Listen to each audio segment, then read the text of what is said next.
이번엔 개념 확인 문제를 같이 풀어보도록 하겠습니다. 풀기 전에 반드시 꼭 복습을 하고 먼저 풀어본 다음에 이 영상을 봤으면 좋겠네요. 자, 그럼 이제 신경계 먼저 시작을 해볼 건데, 1번. 우리 몸에서 무엇을 빠르게 전달하고 판단하여 반응하도록 신호 보내는 일을 신경계가 담당할까요? 바로 자극이죠. 우리 몸에 자극이 들어오면 이거를 판단하는 걸 이제 신경계가 담당을 하고 있습니다. 자, 2번. 신경계에 대한 설명으로 옳은 것은, 자, 신경계는 중추신경계와 말초신경계로 구분된다. 맞는 말이죠. 2번. 중추신경계는 감각신경과 운동신경이 아니라 뇌와 척수로 구분되어 있죠. 감각신경과 운동신경은 말초신경계에 해당하는 거고, 중추신경계는 뇌와 척수로 이루어져 있습니다. 자, 답만 맞추는 게 아니라 문장에 어디가 틀리고 어디가 맞는지도 반드시 확인해야 됩니다. 3번. 말초신경계는 온몸에 퍼져 있어서 중추신경계와 온몸을 연결한다.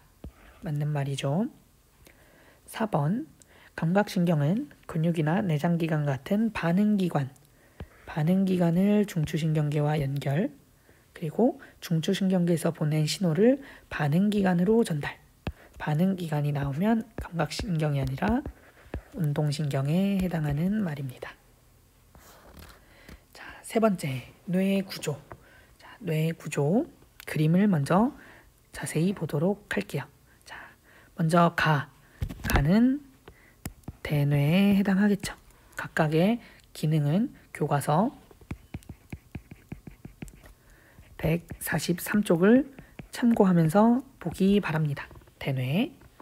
자, 그리고 여기 대뇌 밑에 있는 나 부분을 간뇌라고 하고, 이쪽 지금 다가 가리키는 이쪽 부분은 중간뇌에 해당할 거고, 마는 소뇌, 라는 연수에 해당하네요. 여기 연수. 자, 그래서 선생님이 검은색으로 표시할 테니까 이거는 시험에 안 나오는 거예요. 이 중간 부분 보면 중간뇌와 연수 사이, 이 부분을 우리 이제 고등학교 가면 배울 건데 뇌교라고 해요. 뇌교. 중간뇌와 연수라는 뇌를 연결해주는 다리, 뇌교고, 이 중간뇌부터 뇌교, 연수 이 부분을 얘네를 뭉뚱그려서 뇌줄기라고 표현해요. 뇌줄기. 이거는 뭐 시험에는 나오지 않을 거예요. 그냥 참고로만 알아두세요. 이 뇌줄기가 뭐냐면 우리가 기본적인 생명 유지와 관련된 부분이에요. 이제 우리 스스로 정리하기 맨 마지막 문제를 보면은 그 뭐 식물인간과 뇌사와 관련된 얘기가 나와요. 우리 사람이 정말 숨이 끊기고 모든 기능이 끝났을 때 사망한다라고 하는데, 그 이전에 우리가 기본적으로 이제 살아있는 그거를 어떻게 구분을 하냐, 이 뇌줄기에 해당하는 기본적인 생명 유지, 연수 같은 경우도 이제 뭐 심장박동, 뭐 호흡운동, 소화운동, 이런 것들을 우리가 의식하지 않아도 계속 유지를 하고 있어요. 그래서 이 연수라든가 중간뇌, 우리 동공반사 이쪽, 이런 부분들이 우리가 살아있음을 이제 느낄 수 있는 그런 부분인데, 이제 이런 부분과 관련해서는 나중에 스스로 정리하기 그 교과서 맨 마지막 부분에 한 번 더 언급을 할게요. 그래서 이거는 참고사항으로만 알고 있으면 되겠습니다. 자, 그럼 다시 본론으로 돌아와서 옆길로 샜는데, 자, 몸의 균형을 유지한다. 어디죠? 소뇌에 해당하겠죠. 소뇌. 심장박동과 호흡운동, 심장박동, 호흡, 이런 건 우리가 의식하지 않아도 계속 일어나요. 생명 유지하는, 이게 라의 연수. 그래서 연수는 우리 생명에 중요한 역할을 하는 곳입니다. 자, 그리고 체온 등 몸속 상태를 일정하게 유지한다. 이거 뭐였죠? 항상성이었죠. 항상성을 담당하는 곳은 나의 간뇌였죠. 이것도 잘 알아둬야 되겠습니다. 자, 그리고 눈의 움직임 조절, 동공홍채, 눈, 이거는 나의 중간뇌. 간혹 책마다 중뇌라고 표현되기도 해요. 중뇌든 중간뇌든 뇌의 중간에 있다라고 생각하면 되니까 같은 의미로 알고 있으면 좋겠습니다. 그리고 감각과 운동 조절, 기억, 추리, 감정, 정신활동, 제일 중요한 대뇌가 되겠네요. 다음에 4번. 중추신경계 중에 누구는 뇌와 말초신경 사이에 신호를 전달하는 통로다. 사실은 중추신경계는 뇌 아니면 뭐예요? 척수죠, 척수. 간단한 내용인데 척수는 뇌와 말초신경 사이에 신경을 전달하는 통로입니다. 그래서 이 위의 그림 다시 보면 이 위의 그림 보면은 이 연수, 라가 연수죠. 연수에 이어서 쭉쭉 길면은 이게 척수예요. 그렇게 알고 있으면 될 겁니다. 자, 5번. 자, 뉴런의 모습인데 지금 가는 이제 자극을 받아들이는 가지돌기. 나는 핵과 미토콘드리아 등등 세포 소기관이 모여 있는 신경세포체.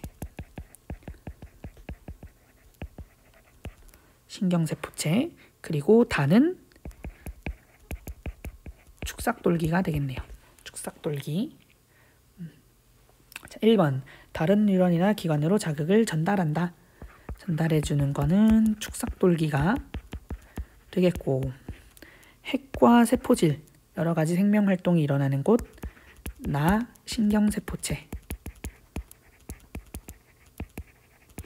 그리고 다른 뉴런이나 감각기는 전달 자극을 받아들인다. 가지돌기가 되겠네요. 그 다음에 6번. 자극이 전달되는 과정. 자극이 감각기관으로 들어와서 감각뉴런이 모여있는 감각신경을 자극하고 그 다음에 중추신경계를 이루는 연합뉴런에 가고 여기서 이제 반응을 전달할 때는 운동뉴런을 이용하죠. 됐나요? 그래서 신경계는 여기까지고 그 다음 신경계를 통해 일어나는 반응에 대한 개념 확인을 보도록 하겠습니다. 자, 1번. 날아오는 공을 보고 야구방망이를 휘두르는 반응이나 공이 갑자기 눈앞으로 날아와서 의지와 상관없이 눈을 감는 거 모두 다 신경계를 통해서 일어나는 반응이죠. 자, 근데 위에 날아오는 공을 보고 우리가 야구방망이를 휘두르는 거는 대뇌를 거치는 의식적인 반응이고, 자, 공이 갑자기 눈앞으로 나와서 의지와 관계없이 눈을 감는 이 반응은 그쵸? 무조건 반사에 해당되겠죠. 구분할 수 있어야 됩니다. 그래서 바로 2번에 보면 자극을 받았을 때 대뇌의 판단 과정을 거쳐서 의지에 따라 일어나는 현상을 의식적 반응이라고 합니다. 그리고 대뇌의 판단 과정을 거치지 않아서 의지와 관계없이 일어나는 반응을 무조건 반사라고 합니다. 그리고 여기서 4번을 보면 고무망치로 무릎 아래를 쳤는데 다리가 들리는 반응, 그리고 고무망치가 무릎에 닿는 것을 느끼는 즉시 손을 드는 반응. 조금 비슷할 수도 있는데 무릎 반사, 이거 교과서에도 예시가 나와 있죠. 무릎 아래를 쳤을 때 다리가 들리는 행동은 무조건적으로 일어나는 무조건 반사예요. 근데 우리가 닿는 걸 느끼면 손 들어 라고 한다는 거는 닿는 감각을 느끼고 머리로 손을 들어야지, 그래서 손을 드는 반응을 하는 게 이거는 우리의 의식에 의한 행동이에요. 의식적 반응. 자, 그러면 자극 수용, 감각신경, 척수, 그리고 바로 운동신경을 통해서 다리가 바로 올라가겠죠. 근데 나는 의식적 반응이기 때문에 중간에 대뇌를 거쳐서 판단을 하고 다시 운동신경한테 명령을 줘서 반응을 하겠죠. 그래서 이것만 봐도 지금 반응의 경로가 어떤가요? 차이가 나고 있죠? 지금 가와 나를 비교를 했을 때 의식적인 반응이 지금 경로가 더 복잡해요. 그렇기 때문에 반응이 일어나는 반응 속도는 무조건 반사가 빠르다. 이것도 체크하고 넘어갔으면 좋겠습니다. 자, 5번. 신경계를 통해 일어나는 여러 가지 반응의 예의다. 구분하시오. 날아오는 공을 보고 손을 뻗어서 잡았다. 의식적인 반응이고, 송곳에 손이 닿아 자신도 모르게 팔을 움츠린다. 무조건적인 반사. 휴대전화에서 나는 소리를 듣고 팔을 뻗어 휴대전화를 확인하는 건 우리의 의식적인 행동이죠.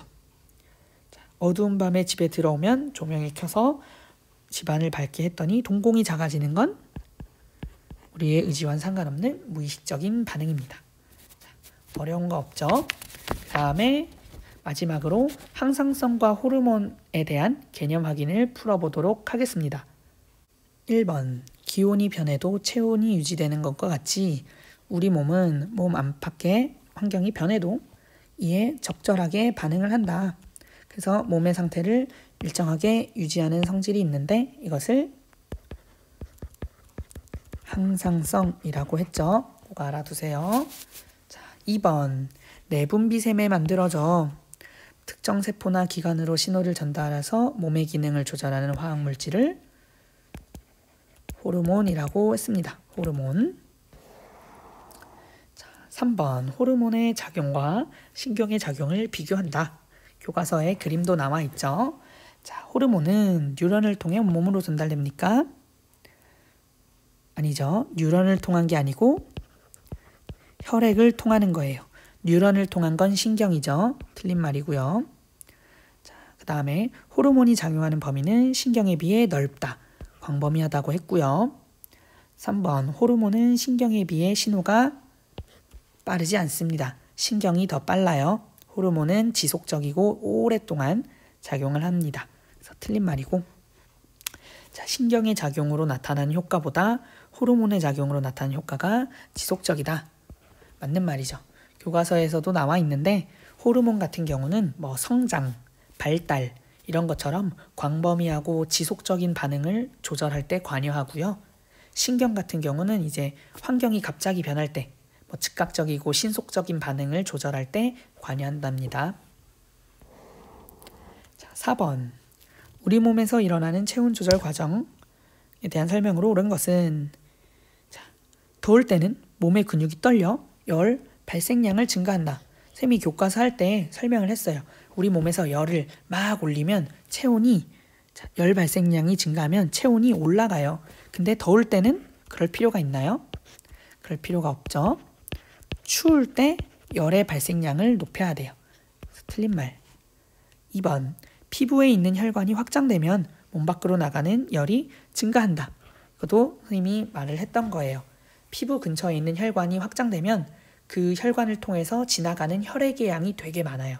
근데 그 많은 혈액들이 피부 근처에 있으면 피부 밖으로 열들을 새어나가게 할 수가 있어요.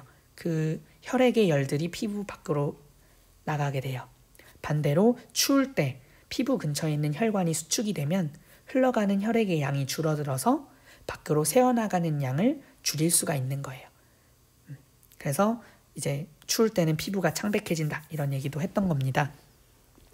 자, 그 다음에 3번. 추울 때는 땀 분비량이 증가한다. 열이 몸 밖으로 나가는 것을 막는다.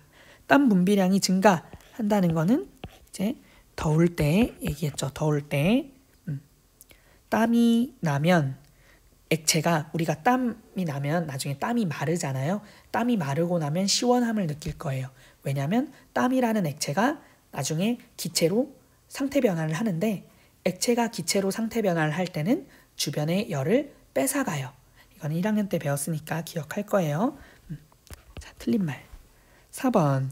어린아이는 추울 때 갑상샘에 티록신이 분비가 늘어나고, 자, 티록신의 작용으로 세포호흡이 촉진돼서 에너지나 열이 많이 만들어져요.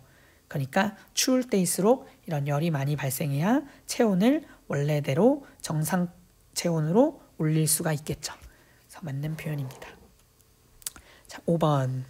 이자에서 분비하는 인슐린에 대한 설명으로 옳은 것은 세포에서 포도당 흡수가 촉진된다. 맞죠? 인슐린의 역할은 혈액에 있는 포도당의 양, 혈당량을 감소시키는 역할이에요. 감소. 자, 혈액에 예를 들어서 포도당이 있어요. 자, 혈액에 있는 포도당을 줄이려고 하면 이 주변에 있는 세포가 얘를 가져가 버리면 되겠죠? 그러면 혈액 안에는 포도당이 없는 것처럼 되잖아요. 그래서 세포에서 포도당의 흡수가 촉진이 됩니다. 자, 그리고 두 번째가 중요한데 간에서 우리한테 필요 없는 건 포도당이죠. 포도당을 이제 얘는 낱개로 되어 있는 거고 포장되어 있는 묶음이 글리코젠이에요. 그래서 이렇게 낱개로 있는 포도당을 글리코젠으로 합성을 해서 포도당이 지금 없는 것처럼 이제 전환을 하는 거죠. 이런 역할을 하는 게 인슐린입니다. 자, 그리고 항상 같이 나오는 글루카곤도 같이 기억을 해야 돼요. 복습하는 거니까. 글루카곤은 혈당량을 증가시키는 역할이라서 얘는 지금 혈액에 포도당이 필요해요.